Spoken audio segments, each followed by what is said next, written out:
Praise the Lord. திவ்ய வாசகனாகிய யோவானுக்கு வெளிப்படுத்தின விசேஷம் 11ஆம் அதிகாரம். பின்பு வைக்கோலுக்கு ஒப்பான ஒரு அளவுகோல் என்னிடத்தில் கொடுக்கப்பட்டது. அப்பொழுது தேவதூதன் நின்று என்னை நோக்கி, நீ எழுந்து தேவனுடைய ஆலயத்தையும் பலிபீடத்தையும் அதில் தொழுது கொள்கிறவர்களையும் அளந்து பார். ஆலயத்திற்கு புறம்பே இருக்கிற பிரகாரம் புறஜாதியாருக்கு கொடுக்கப்பட்டபடியால் அதை அளவாமல் புறம்பாக்கி போடு. பரிசுத்த நகரத்தை அவர்கள் 42 மாதமளவும் மிதிப்பார்கள்.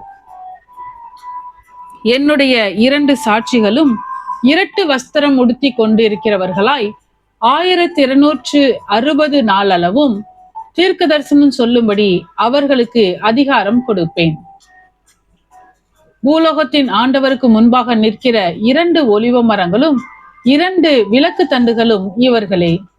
ஒருவன் அவர்களை சேதப்படுத்த மனதாயிருந்தால் அவர்களுடைய வாயிலிருந்து அக்கினி புறப்பட்டு அவர்களுடைய சத்துருக்களை பட்சிக்கும். அவர்களை சேதப்படுத்த மனதாய் இருக்கிறவன் எவனோ அவன் அப்படியே கொல்லப்பட வேண்டும். அவர்கள் தீர்க்க தரிசனம் சொல்லி வருகிற நாட்களிலே மழை பெய்யாதபடிக்கு வானத்தை அடைக்க அவர்களுக்கு அதிகாரம் உண்டு.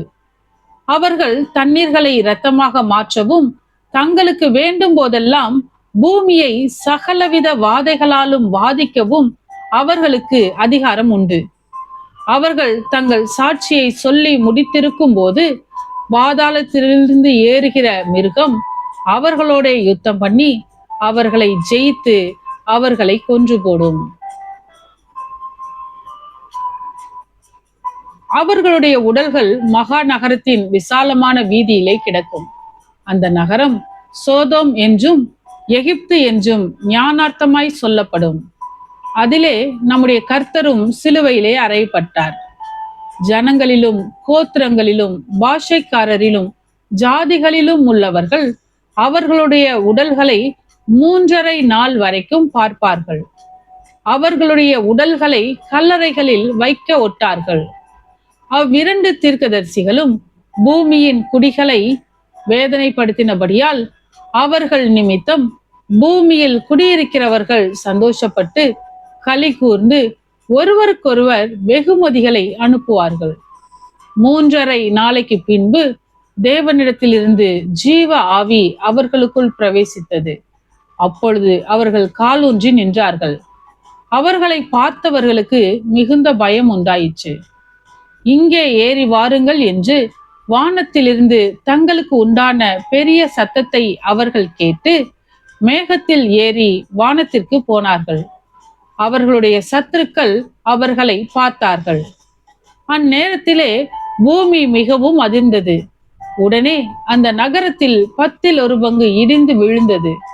மனுஷரில் 7000 பேர் பூமி அதிர்ச்சியினால் அழிந்தார்கள். மீதியானவர்கள் பயமடைந்து பரலோகத்தின் தேவனை மகிமைப்படுத்தினார்கள். 2ஆம் ஆபத்து கடந்து போயிற்று. இதோ 3ஆம் ஆபத்து சீக்கிரமாய் வருகிறது. 7ஆம் தூதன் எக்காலம் ஊதினான்.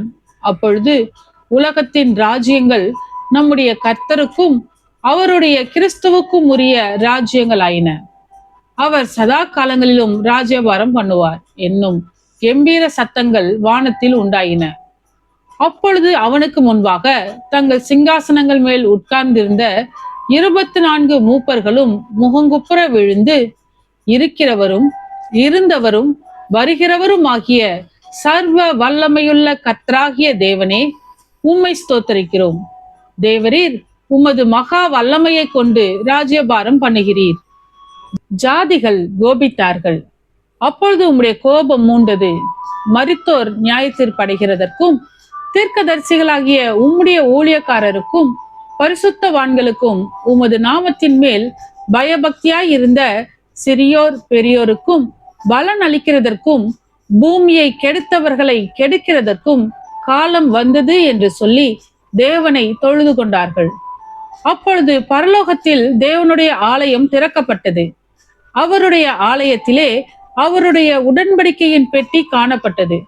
அப்பொழுது மின்னல்களும் சத்தங்களும் இடி முழக்கங்களும் பூமி அதிர்ச்சியும் பெருங்கல் மலையும் உண்டாயின. ஆமென். சத்தியத்தையும் அறிவீர்கள், சத்தியம் உங்களை விடுதலையாக்கும். இந்த வசனத்தின்படி அநேகர் சத்தியத்தை அறிந்து விடுதலையாக்கப்பட இந்த சேனலை லைக் செய்யுங்கள், அநேகருக்கு ஷேர் பண்ணுங்கள். ஜீவ வார்த்தையை தினமும் கேட்க சப்ஸ்கிரைப் செய்யுங்கள்.